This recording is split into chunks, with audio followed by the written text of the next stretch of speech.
أعوذ بالله من الشيطان الرجيم بسم الله الرحمن الرحيم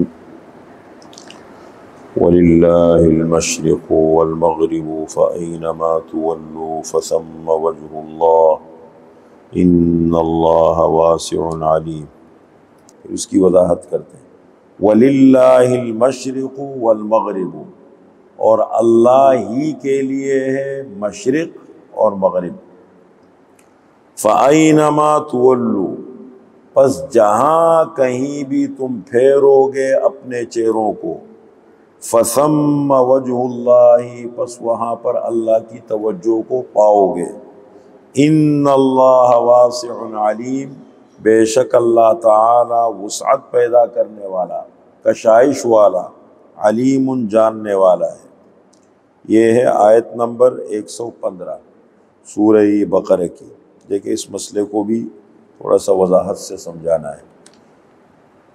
یہود کی خرابیوں کا ذکر ہو رہا ہے. اس ضمن میں ایک مسئلہ ہے تحویل قبلہ، قبلے کا بدلنا.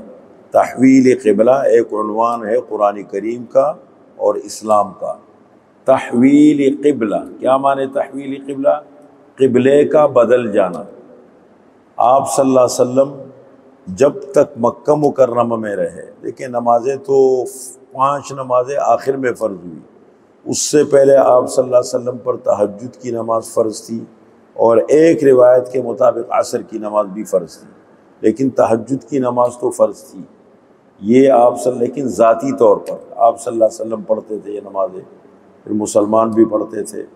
پھر جب آپ معراج پہ تشریف لے گئے تو 5 نمازیں فرض ہو گئی. اب اس وقت جب آپ صلی اللہ علیہ وسلم نماز ادا فرماتے تھے یا صحابہ نماز پڑھتے تھے تو کس طرف منہ کرتے تھے؟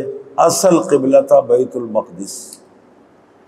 آپ صلی اللہ علیہ وسلم کا اصل قبلہ بیت المقدس تھا، لیکن مکہ مکرمہ میں جہاں آپ نماز پڑھتے تھے رخ اس طرح بنتا تھا کہ جب کھڑے ہوتے تھے تو مسجد حرام بھی سامنے آ جاتا تھا، بیت المقدس کی طرف بھی توجہ ہو جاتی تھی.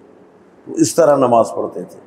لیکن آپ کا قبلہ رہا بیت المقدس، مسجد اقصی. پھر آپ صلی اللہ علیہ وسلم نے جب ہجرت فرمائی اور مدینہ منورہ تشریف لائے، 16 مہینے یا 17 مہینے، دونوں روایتیں، 16 یا 17 مہینے تک آپ صلی اللہ علیہ وسلم کا قبلہ رہا مسجد اقصی. بیت المقدس جو فلسطین میں ہے وہ آپ کا قبلہ رہا، آپ اس کی طرف نماز پڑھتے تھے.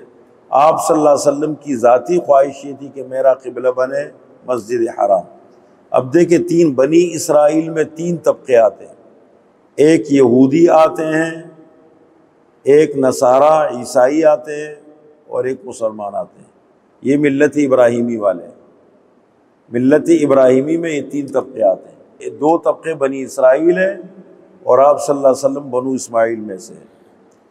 تو اب یہ جو قبلے کی تبدیلی آ رہی ہے، سب سے پہلے دیکھیں ایک آیت میں آپ نے پیچھے پڑھا، آیت نمبر 106، ما ننسخ من آیت او ننسها نأتی بخیر منها او مثلها. ہم کسی آیت کو منسوخ کرتے ہیں، ختم کرتے ہیں. کسی حکم کو جب ہم ختم کرتے ہیں یا اس کو تبدیل کر کے اس کی جگہ دوسرا حکم لاتے ہیں، یہ اللہ کا حکم ہے. کسی بھی حکم کو ہم ختم کر دیں، بالکل ایک حکم اللہ نے دیا تو اس کو ختم کر دیا، آئندہ یہ حکم نہیں ہے. جیسے قرآن کریم میں کچھ ایسے احکامات ہیں اللہ نے ختم کر دیے. یا دوسرا یہ ہے جیسے روزے کا مسئلہ ہے، کچھ اور مسائل ہے. دوسرا مسئلہ یہ ہے کہ اللہ تعالیٰ کسی حکم کو تبدیل فرما دے. بہت سارے احکامات ایسے تھے، شروع میں کچھ حکم اور تھا، بعد میں اس میں تبدیلی آ گئی. تو یہ تحویل قبلہ کا مسئلہ جب آیا تو سب سے پہلے تو آج کی آیت ہے. فرمایا دیکھو یہ بات سمجھائی کہ اصل مین مسئلہ کسی مخصوص جگہ کی طرف متوجہ ہونا، یہ مین مسئلہ نہیں ہے. آپ جہاں کہیں بھی ہے، آپ نماز پڑھیں گے اللہ کی توجہ آپ کو ملے گی. اصل ہے اللہ کی طرف متوجہ ہونا. اب جہاں بھی ہے، ابھی بھی نفلی مسئلہ یہ ہے کہ آپ ایسی سواری پر سوار ہو جس کا رخ آپ نہ موڑ سکے. رخ نہ موڑ سکے تو آپ وہیں پر نفل نماز آپ پڑھ سکتے ہیں. جہاز میں آپ جا رہے ہیں، آپ کو پتہ ہے کہ قبلہ رخ ہو یا نہیں، نفل پڑھنا چاہتے پڑھ لیں. چونکہ دو چیزیں نماز کے اندر ہونا ضروری ہے، ایک ہے قیام، اگر آپ کھڑے ہونے پہ قدرت رکھتے ہیں، قیام پر قدرت رکھتے ہیں، بیٹھ کے بغیر کسی عذر کے نماز پڑھیں گے آپ کی نماز نہیں ہوگی، آپ کو کھڑے ہو کے نماز پڑھنا ہے، یہ قیام فرض ہے نماز کے اندر۔ لیکن جہاز میں آپ قیام نہیں کر سکتے، اگر آپ سیٹ پہ ہے، کھڑے ہونے کی جگہ نہیں ہے، اور آپ وضو ہے، آپ نیت کر کے نماز پڑھنا چاہتے ہیں، تو ایک تو آپ کا قیام ساقط ہو گیا، اس لیے کہ کھڑے ہونے کی جگہ ہی نہیں ہے۔ اسی طریقے سے قبلے کی طرف منہ کر کے نماز پڑھنا یہ فرض ہے۔ اب اگر آپ ایسی سواری پر یا ایسی جگہ ہے کہ قبلے کی طرف رخ نہ کر سکے تو آپ کے لیے وہ بھی ساقط ہو جاتا ہے۔ ایک آدمی جہاز میں ہے، باوضو ہے، وہ کہتے ہیں میں نفل پڑھنا چاہتا ہوں، اور اس نے نیت کر لی، جس طرف بھی وہ آپ نماز پڑھ سکتے ہیں۔ آپ صلی اللہ علیہ وسلم کی بھی عادت مبارکہ یہ رہی، اور عام مسئلہ بھی ہے کہ نفل نماز تو مطلقاً آپ کے پاس ایسی سواری ہو جہاں قبلہ رخ نہ ہو سکے، آپ مطلقاً نفل نماز پڑھ سکتے ہیں۔ اور فرائض کے اندر پھر اس کی تفصیل ہے تھوڑی سی، تو شروع میں تو یہ حکم آیا کہ اصل مین چیز اللہ کی توجہ ہے، جہاں بھی اللہ کے لیے کوئی سمت ہے نہیں۔ نمبر 2، پھر جب تحویل قبلہ کا مسئلہ آنے والا تھا کہ فرمایا کہ اس پہ یہودی بہت زیادہ پروپیگنڈا کریں گے، اس لیے کہ 16-17 مہینے تک بیت المقدس کی طرف منہ کر کے نماز پڑھی۔ جب مدینہ منورہ آئے، یہود کی بڑی تعداد تھی وہاں پر، پروپیگنڈے میں تو یہود بڑے مشہور ہے اس زمانے سے۔ ابھی بھی دیکھیں 3 چیزوں پر ان کا کنٹرول ہے، بینکنگ نظام ہے، معاشی نظام ہے، انشورنس کا نظام ہے، اور میڈیا ہے، اس پر ان کا غلط پروپیگنڈا کرنا ان کے لیے کوئی مشکل کام نہیں ہے۔ سود کا کہ عالم بردار ہے، اور دوسری بات یہ ہے کہ پروپیگنڈا کرنے میں بڑے مشہور ہے۔ تو اس وقت جب قبلے کا حکم آنے والا تھا، پہلے سے پروپیگنڈا کریں گے، ظاہر بات ہے مجھے اور آپ کو آسان لگتا ہے، آپ صلی اللہ علیہ وسلم کے لیے بہت ساری چیزوں میں بہت مشکلات تھی سامنے ہے، جیسے کہ حضرت زینب سے نکاح تھا، منہ بولے بیٹے کی بیوی سے نکاح کرنا، اس زمانے کا ماحول نہیں تھا۔ ہمارے زمانے میں کبھی نوجوانوں کو کہتا ہوں، یار بھائی تم بچپن سے ابھی رشتہ بھی نہیں ہوا، رشتہ منگنی ہوگی، اس کے بعد اس کی شادی ہوگی، رخصتی ہوگی، ولیمہ ہوگا، اب کئی سال ہے۔ میں پہلے سے ذہن بناتا ہوں کہ تم شادی کے اندر یہ سوٹ نہیں پہنو گے، تم سادہ لباس پہنو گے، نہیں بات تو بچوں کا ذہن، ماحول میں ذہن بنا ہوا ہے۔ کئی چیزیں ہم ہیں مسلمان، لیکن ہندوؤں کی بعض رسمیں ہیں، عیسائیوں کے بعض طریقے ہیں جو ہمارے ماحول میں آ چکی ہے، اب اس سے نکلنا بہت مشکل کام ہوتا ہے، لیکن ذہن بن گیا ہے۔ بہت ساری بدعات رسومات ہیں جو ہمارے ماحول میں آ گئی ہے، اس سے جان چھڑانا بہت مشکل ہوتا ہے، کسی کا ذہن بنانا، اس کی سوچ کو بدلنا۔ تو اس زمانے میں جب قبلے کا حکم آنے والا تھا تو پہلے سے اللہ نے فرما دیا کہ یہ یہودی لوگ اس پہ بہت زیادہ پروپیگنڈا کریں گے، شور مچائیں گے۔ تو پہلے سے اللہ نے کیا فرمایا؟ دوسرے پارے کی پہلی آیت ہے، سَيَقُولُ السُّفَهَاءُ مِنَ النَّاسِ مَا وَلَّاهُمْ عَنْ قِبْلَتِهِمُ الَّتِي كَانُوا عَلَيْهَا عن قریب۔ ابھی قبلے کا حکم نہیں بدلا، پہلے سے اللہ نے آیت نازل فرمائی، عن قریب۔ بے وقوف قسم کے لوگ کہیں گے کہ کس چیز نے مسلمانوں کو ان کے پرانے قبلے سے پھیر دیا، کس چیز نے پھیر دیا؟ ابھی حکم نہیں آیا، پہلے سے اللہ نے آیت نازل فرما دی، اور پھر ساتھ ساتھ جواب دیا، قل للہ المشرق والمغرب، اے پیغمبر آپ ان کو کہہ دیں مشرق بھی اللہ کا ہے، مغرب بھی اللہ کا ہے، جو اللہ حکم دیں گے، ہم تو اللہ کے حکم کے پابند لوگ ہیں، اللہ کا جو حکم ہوگا ہم وہ کام کریں گے۔ اصل مین چیز اللہ کا حکم ہے، یہ نہیں ہے مشرق اور مغرب۔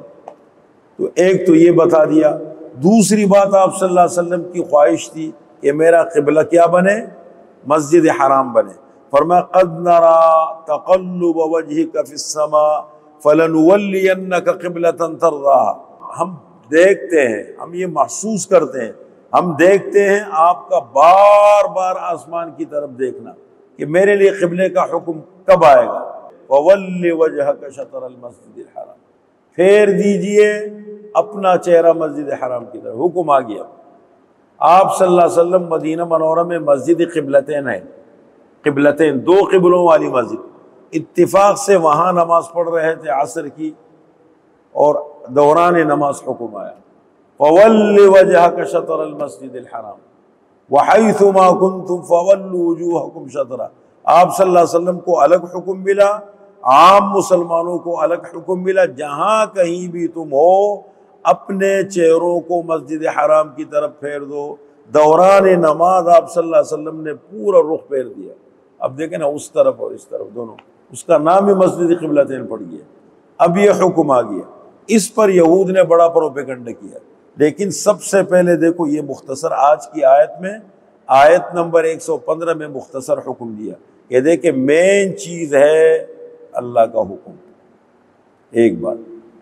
نمبر دو، دوسری بات یہ جہاں کہیں بھی تم ہو نا، تم جب اللہ کی بندگی عبادت کرو گے وہاں اللہ کی توجہ تمہیں ملے گی، اللہ کی توجہ کو وہاں پر پاؤ گے۔ نمبر تین، باقی اللہ نے کعبۃ اللہ کو پہلے مسجد اقصیٰ کو بنایا، اب کعبۃ اللہ کو بنایا تمہارے لیے، یہ علامت نشانی ہے، یہ بظاہر علامت اور نشانی ہے۔ علامت یہ کہ ظاہر بات ہے ایک نظم و نسق کے لیے کہ مسلمان ایک مرکز پر جمع ہو جائے، اس کے لیے ایک علامت بنا دی گئی۔ اصل مین چیز اللہ کا حکم ہے، جہاں کہیں بھی تم ہو نماز پڑھو گے اللہ کی توجہ تمہیں ملے گی۔ یہ تمہارے لیے ایک مرکز مقرر کیا گیا ہے تاکہ ایک مرکز کے اوپر تم جمع ہو جاؤ۔ تو یہاں دیکھو کیا فرمایا، وَلِلَّهِ الْمَشْرِقُ، اب حکم نہیں آیا، حکم سے پہلے سے اللہ نے فرما دیا وَلِلَّهِ الْمَشْرِقُ وَالْمَغْرِبُ، اور اللہ ہی کے لیے ہے مشرق بھی اور مغرب بھی۔ فَأَيْنَمَا تُوَلُّوا، جہاں کہیں بھی تم پھیرو گے اپنے چہروں کو، جہاں کہیں بھی ہو تم اور اپنے چہروں کو پھیرو گے، فَثَمَّ وَجْهُ اللَّهِ، بس وہاں پر اللہ کی توجہ تمہیں ملے گی، اللہ ملیں گے۔ ان اللہ واسع علیم، بے شک اللہ تعالی کشائش والا ہے، وسعت دینے والے، آسانی پیدا فرمانے والے۔ ایک چیز مشکل ہوتی ہے اس کو آسان فرما دیتے، ایک چیز خاص ہوتی ہے اس کو عام کر دیتے ہیں، کوئی بھی مشکل ہوتی ہے اس کو آسان فرما دیتے ہیں۔ ان اللہ واسع، بے شک اللہ تعالی کشائش والا ہے، علیم، جاننے والا ہے۔ جو بہتر سمجھتے ہیں اللہ تعالیٰ حکم دیتے۔ پہلے یہاں حکم تھا منہ کر کے نماز پڑھو، اب اللہ کا حکم بدلا، اس طرح منہ کر کے نماز پڑھو، اور ہم ہیں اللہ کے حکم کے پابند لوگ۔ جہاں اللہ کا حکم ہوگا وہاں اس کو تسلیم کریں گے۔